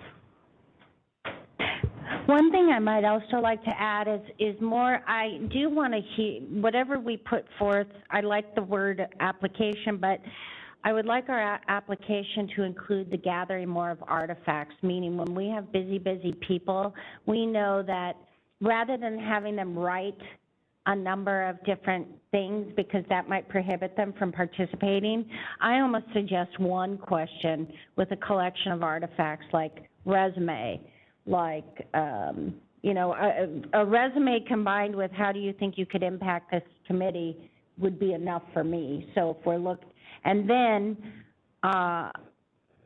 in terms of professional experience, I am, like, if I go back to agenda item 10, 3 years of professional experience would be fine. This would be replaced, the line about occupational therapists to me would be replaced with healthcare, good knowledge of healthcare. And I also like to add an understanding of the profession of occupational therapy as well, so that people will just at least,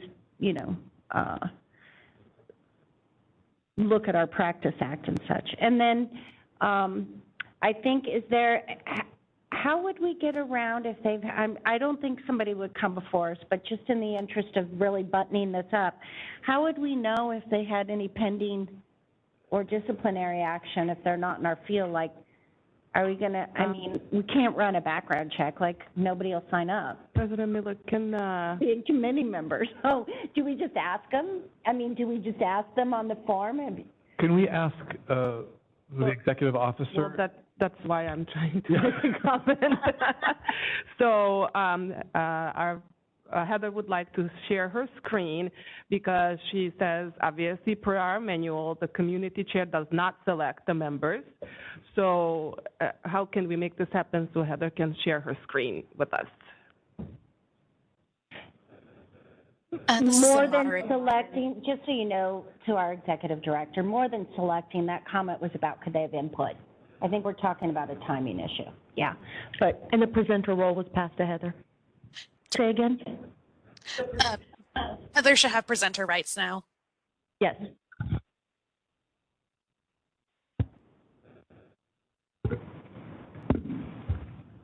Hello.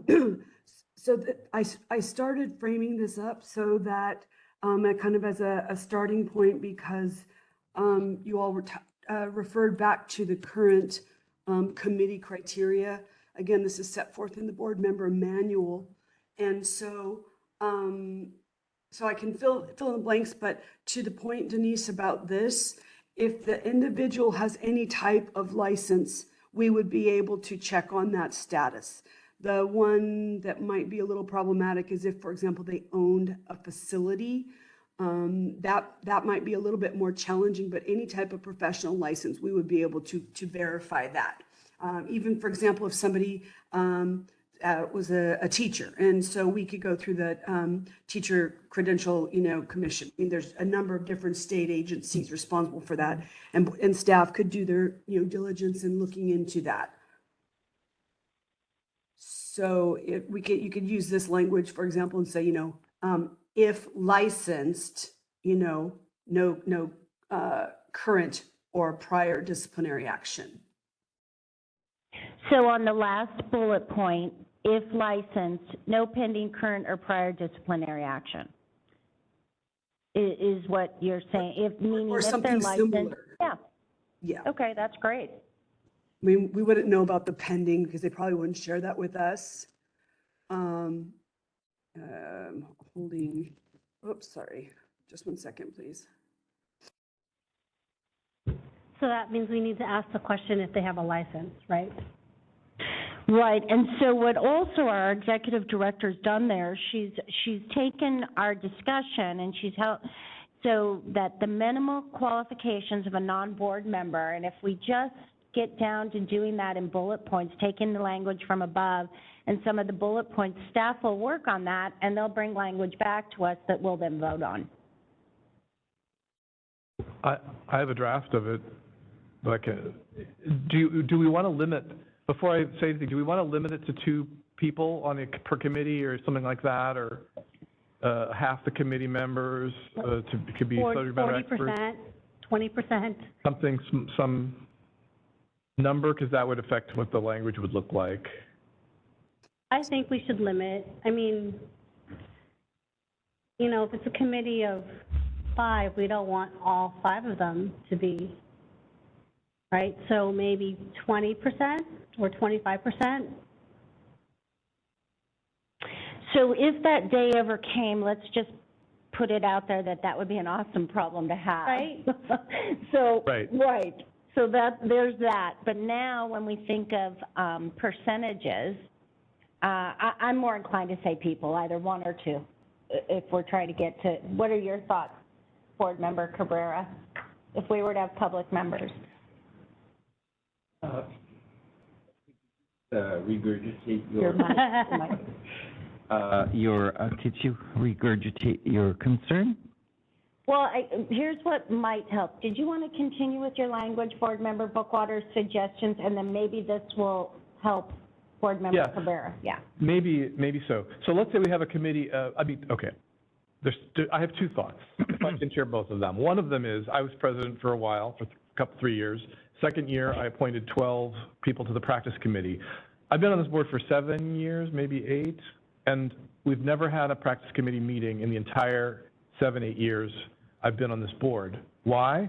Because none of the people could get through the vetting process, and a practice committee meeting could never happen. So I finally went through and I managed to get like 10 or 12 people to consent in different practice areas.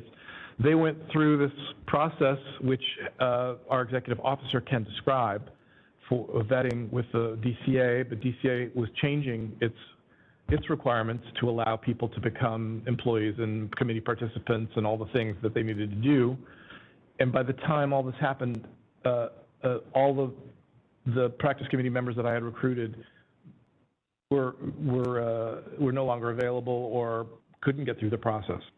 So getting people onto committees and getting committees to happen, which are complex committees that require subject matter experts in different areas, which, like the practice committee is the classic one, has been extremely difficult. When you have a small committee like a regulatory committee, you can have 2 or 3 people, or a financial committee where you have 2 or 3 people.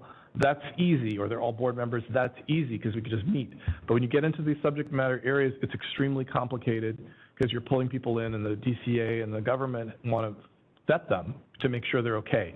And if they have to do an extra application process, I think that's a problem. But anyway, that's something aside. If they had to apply more, we would lose them. The other thing, though, as far as if you do have a committee of 5 people and you want to have some subject matter experts in that committee, as we did successfully on that committee that on apprenticeship, we had some highly motivated people. We brought them in as subject matter experts. It was 2 people on a committee of maybe 6 or 7 people, I think, if I remember correctly. I don't remember. I wasn't part of that committee. I think Ada was on that committee. Yeah. Yeah. So, and I think that's fine. 2 people on a committee of 6 or 7 people would be fine. 2 people on a committee of 5 would be fine. That would be a little bit more than 20%. 5 people will be 1 person. The 20% is okay. I mean, we just have to agree on where we want the threshold to be, either 1 member or 2 members. Well, then, let's propose this, 2 members or 20%, whichever is greater or less, whichever one makes more sense, but maybe put the 2 numbers in there. That way we have that flexibility that when one day that we become a very popular board and everybody wants to be on our committees, then we don't have to revisit the number. Because then if we have a committee of 20, 2 people is kind of low, right? So if I can just respond to that, and also to Board Member Bookwalter, I guess, couple thoughts in terms of thank you. The vetting process is something I want to come back to, so I'm glad you brought that up, by the way, because it is something to consider, and we will. So there's that. Let's table that for a minute. On specifically this with the public member, how inclined are we really to see a public member join a practice committee? Like in reality, that's a real genuine question to the board. Where do we imagine a public member would say, well, what would it be like, an orthopedic, wouldn't that be amazing? A DO wants to be on our committee to talk about practice of our work in rehab. Okay, so that's why, and the reason I'm bringing up that particular message is because I'm more inclined to put language in of no more than 2, because I think in reality, more of our committees are going to be 5, 6, and 7 people. The practice committee where there's going to be 12, I don't think we have to limit I don't think we limit specific, if a public member wants to be on it, great. My comment was more realistically, how likely is that to happen? So I don't think we have to spend too much of a great time. Like if we think of the bigger picture, most of our committees are 5, 6, or 7 people. If we think of it like that and know that the outlier is our practice committee where we could have 10 or 12 people, maybe that helps us to get to a more consensus on this. At least, we also have a comment from our executive director. Is now a good time for you, Heather, to weigh in? Yes, thank you. I just wanted to let you know that the board member manual establishes minimum numbers for the committees, which is one of the reasons the committees haven't been meeting. All committees say a minimum of 4 members, including 1 board member, except for the practice committee, which is a minimum of 7. So I wanted to share that there can be more than that, except that to your point of having 5, 6, 20, 12, whatever the number may be, we've had a hard time meeting the minimums for the committees to meet. So I did just want to share that since you're talking about the maximums for this criteria. Yeah. Thank you. Thank you for that. So now integrating that particular information, what we know is that all committees, except practice, have language that say a minimum of 4 members. What we were also just told in reality is that we don't always get all 4 members. On the practice committee, we have language for a minimum of 7 members.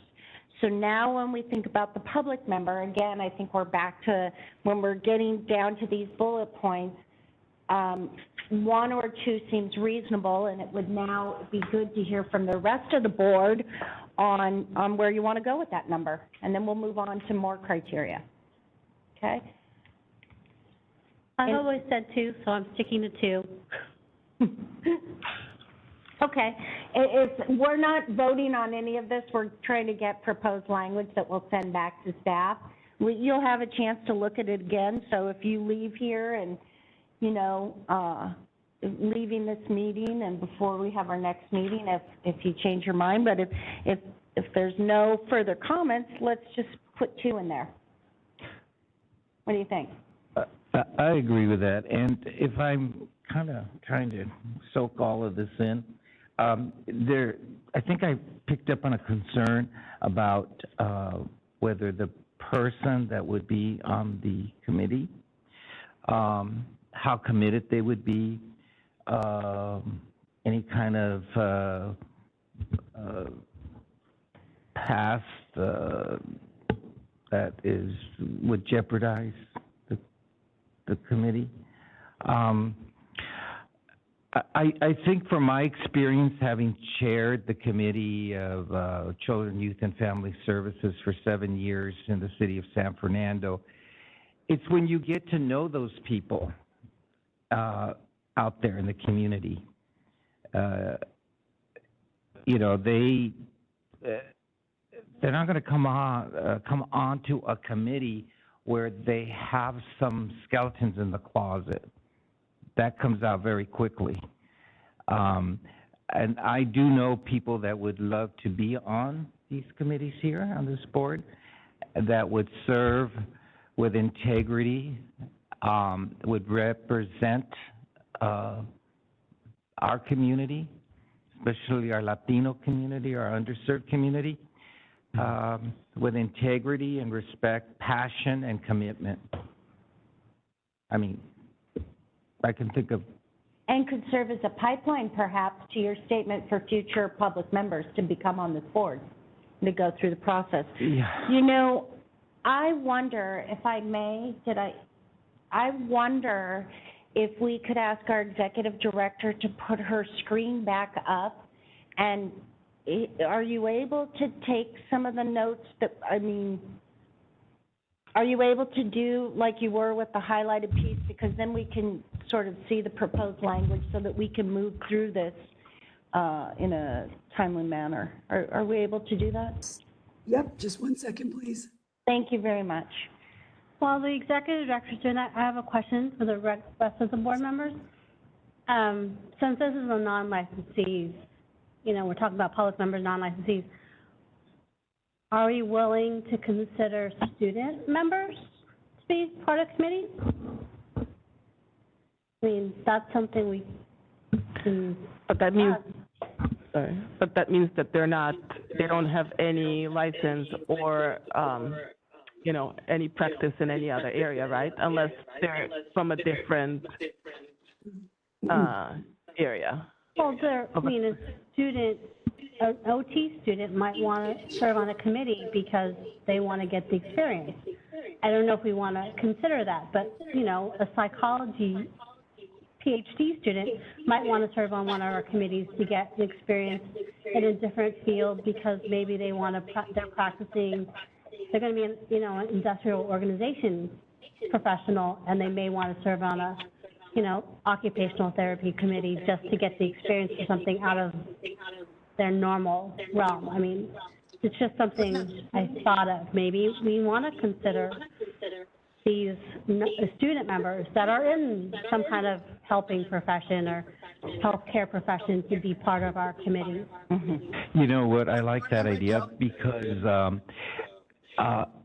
when you bring youth, they have to start somewhere. I recall when I was looking to social work, I interned.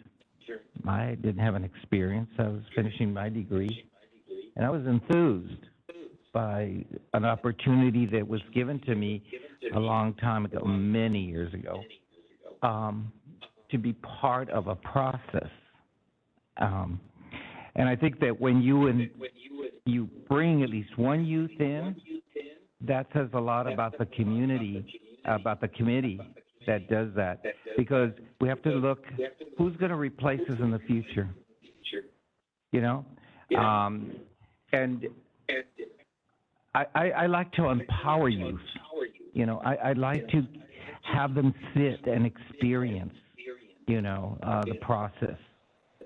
And there's nothing more beautiful for me personally than to give someone who has struggled to get on a committee because of the bureaucracy or because of their economic, social setting where they come from.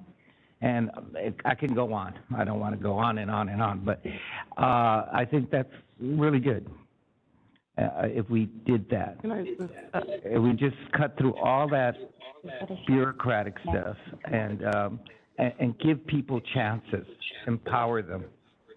And Remember, Joe, can you guys hear me? Is that okay? Yep. I think that's a brilliant idea it serves so many purposes in terms of mentorship, leadership and advocacy pipeline, the capstone experiences that the education system now in OT is going to, and students having to pick their capstone project or experience. It helps in marketing and them understanding what the board function is, and then they're later able to market to other people to be able to get them to be on committees. I'm a big advocate of that as a pipeline. I think that's a brilliant idea. Thank you.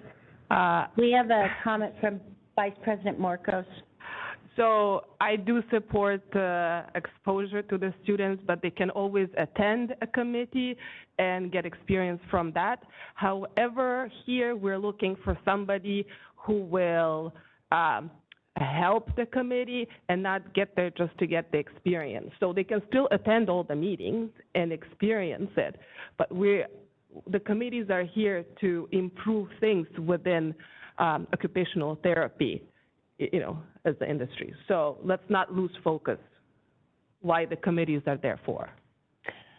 It seems to me that, you know, a student would be a non-licensee. It's another category of non-licensee. If there's some particular reason that a student should be on a committee, maybe they could be but I mean, if we focus on someone, you know, we get to pick somebody who has expertise in the committee, they need that person on that committee.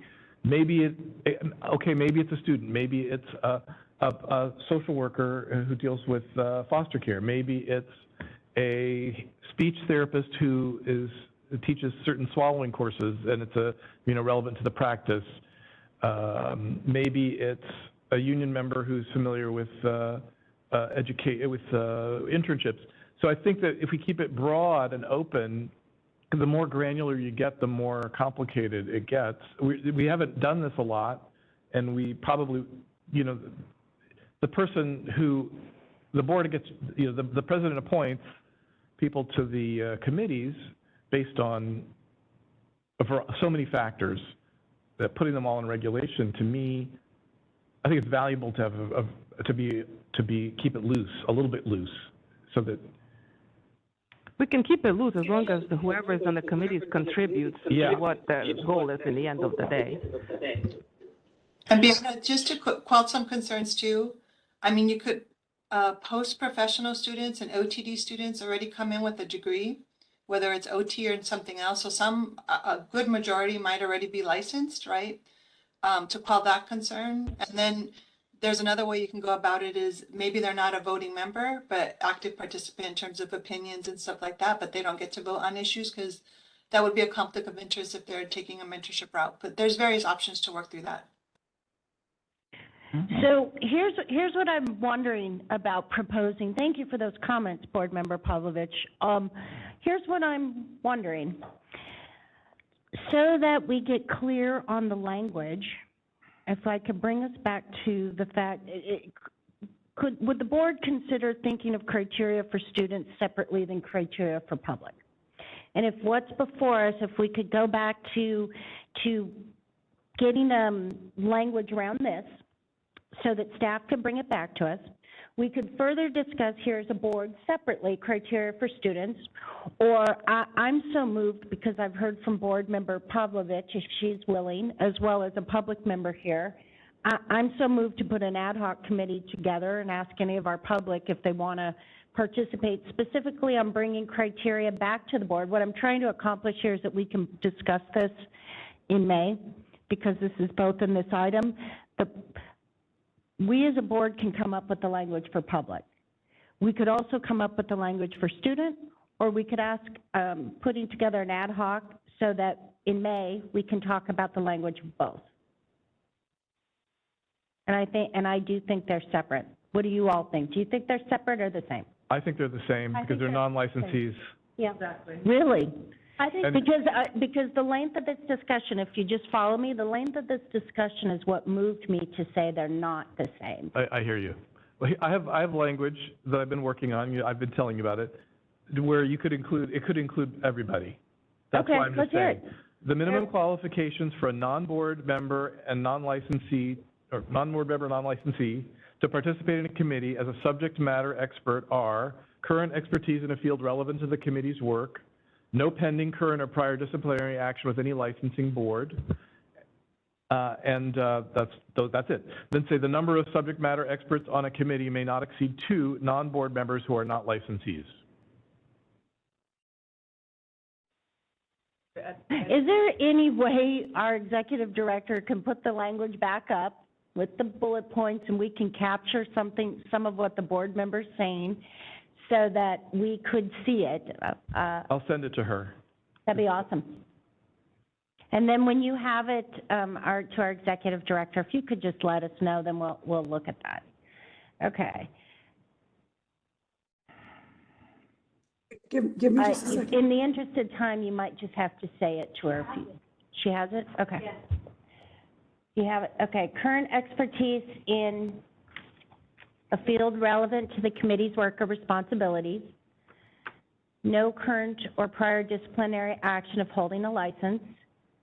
No more than 2 non-licensees may be for members, okay? Let's make sure, did we want to include language that says they have a knowledge of healthcare and/or occupational therapy? Did we want to include that with our public? Well, occupational therapy is not only a healthcare profession, so I would not want to put healthcare in there personally, because occupational therapy can be education and unrelated to healthcare. But Okay, let me make sure I hear you. Lynn, or Secretary Doe, you made a comment where you were very specific about being healthcare, so Well, I need said to. healthcare, but you know what? If it says current expertise in the field relevant to the committee's work or responsibilities, that satisfies my request for that, because, you know, if we are talking about mental health for OTs, then maybe we want a psychologist on board, right? So if they have the expertise, then, you know, that would totally satisfy that. Or if we were talking to a committee that is dealing with communications, right? If the person is a journalism media major, you know, and they have PR experience, we would probably want them on the committee to help us market, right? Or marketing professional. So yes, I like the expertise relevant to the work and purpose. Current expertise in a field relevant to the committee's purpose, work, or responsibilities satisfies. Okay, cool. So then the next item is, do we want anything to be said in this language about retiree? Can we add one more thing? When you're talking about the licensees without any prior suspensions or anything like that, could we also add, or, you know, nobody that has any kind of convictions before? Did you see, here's how it's being written. No current or prior disciplinary action with any licensing issued by the state of California.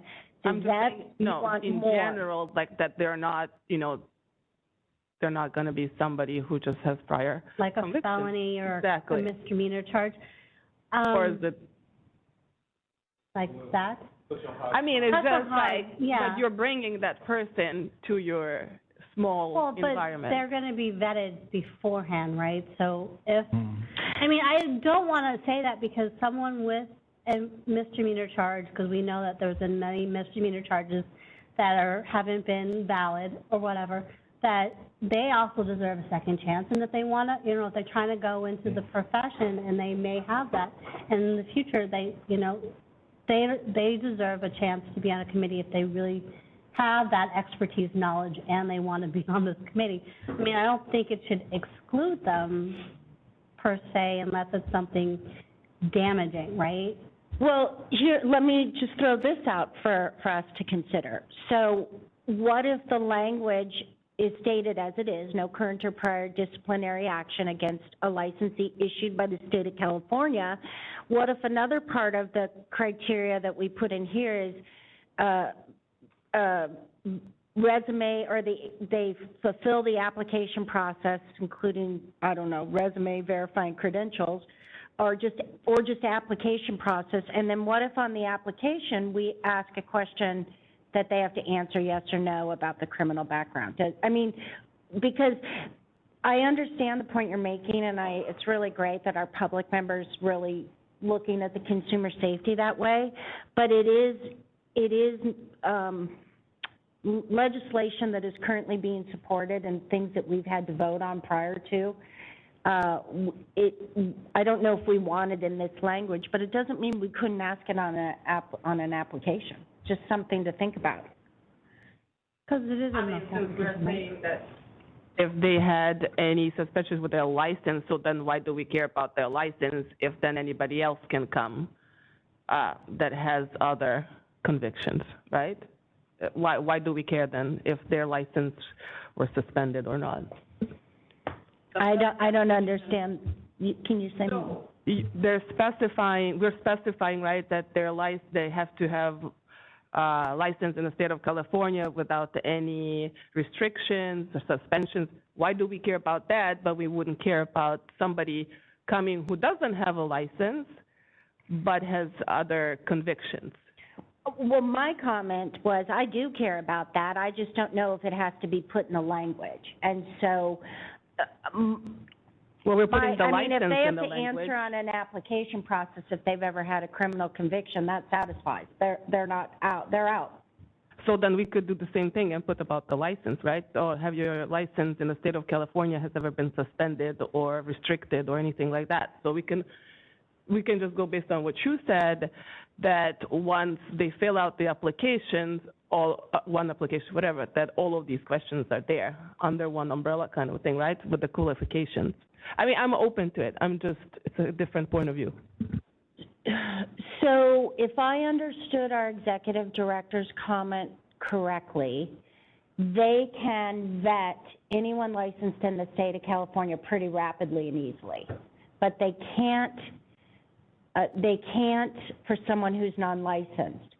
So again, it begs the question, the language here is about licensing because we know we can vet it, that's a sure thing. However, I'm wondering as a catch-all, if having them have to say, you know, if we include on another bullet point, pass the application process, as general as that, and then in our application process, we ask about a criminal conviction, doesn't that satisfy everybody? Because everybody's going to have to answer that question, but it's going to be a net for those people who aren't licensed. We're not allowed to ask our licensees if they have a criminal conviction. I'm not sure we would be allowed. I mean, that gets into a big. I didn't mean that we might exact need to language. No, I'm just saying we might need to ask the staff to check in with DCA about what's okay, how to approach that. If we're going to do that, we don't know how to. That's beyond our level of. And that's what today is. It's giving them a thought. So I don't know what the language is either. That's out of my wheelhouse. But I do know that on certain applications, I have had to answer the truth to something like that. I'm also thinking about how the largest mental health provider in the state of California is the prison system, and how you have. I used to work at a hospital where we had a forensic locked mental health unit that was all prisoners. So the occupational therapist would go in and you could only use 5 inches of yarn or something, and all the crafts that they did and things like that, because it was a locked prison unit. And it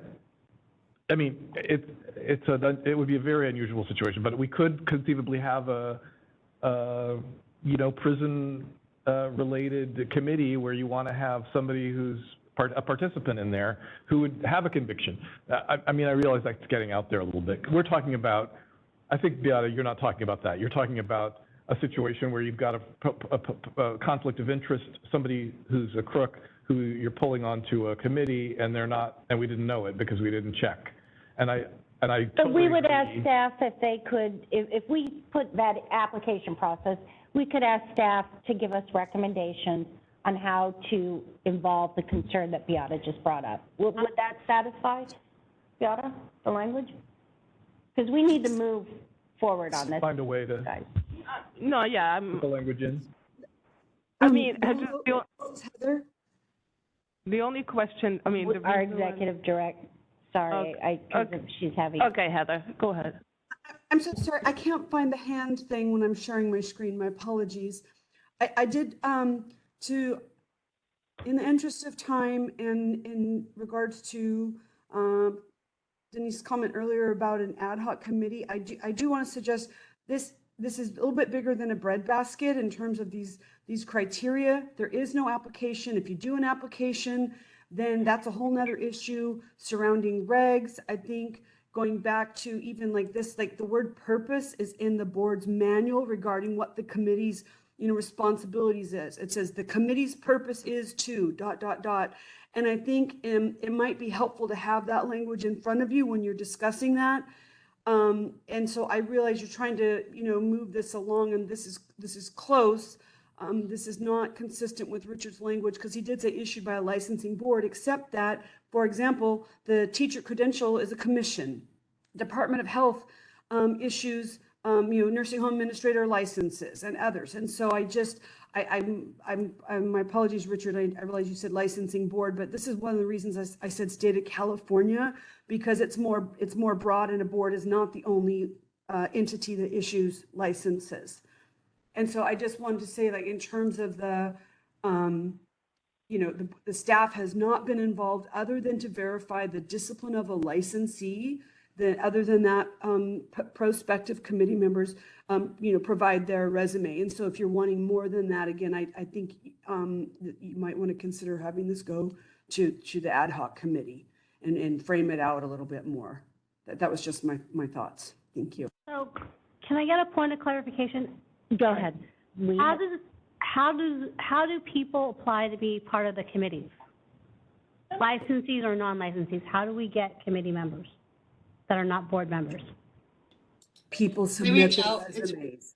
That's it. They submit a resume. Please consider me for, please consider me for appointment to the practice committee, and then we would pass that on. That's it. There's not a structured process with an application. And Linda, sometimes we know of people that are interested and we drop the names to our executive officer, and then she starts that process that she just described. So there's a snowballing effect of people that I know are interested. I drop names and then they take it from there. Thank you for that. So, and thank you also to our executive director, Beata, Vice President, you had a comment. You're good? Okay.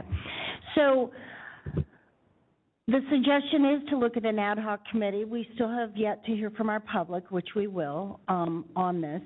But I wonder what we clearly know based on the input from our executive directors, there is no application process, so that's off the table. So that means that somehow we at least want to put up there, even we're not,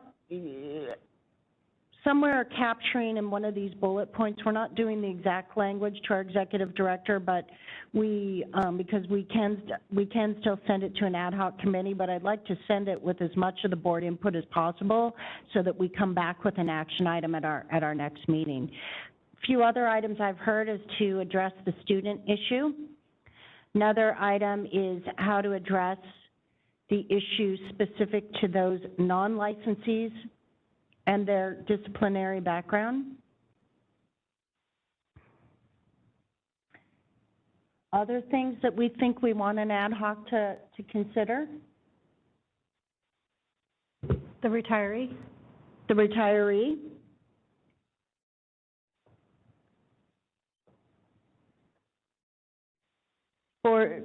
Board member, any further comments from board members?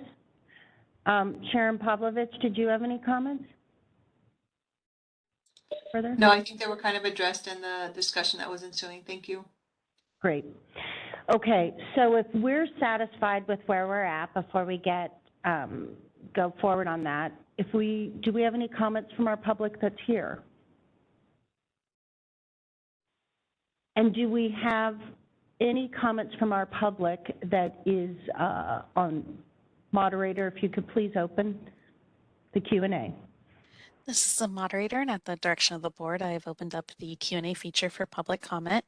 Members of the public, if you would like to make a comment on this item, please click the Q&A icon located at the bottom right-hand corner of your WebEx screen, or use the raise hand function. And audio-only participants can raise their hand by pressing *3 on your device.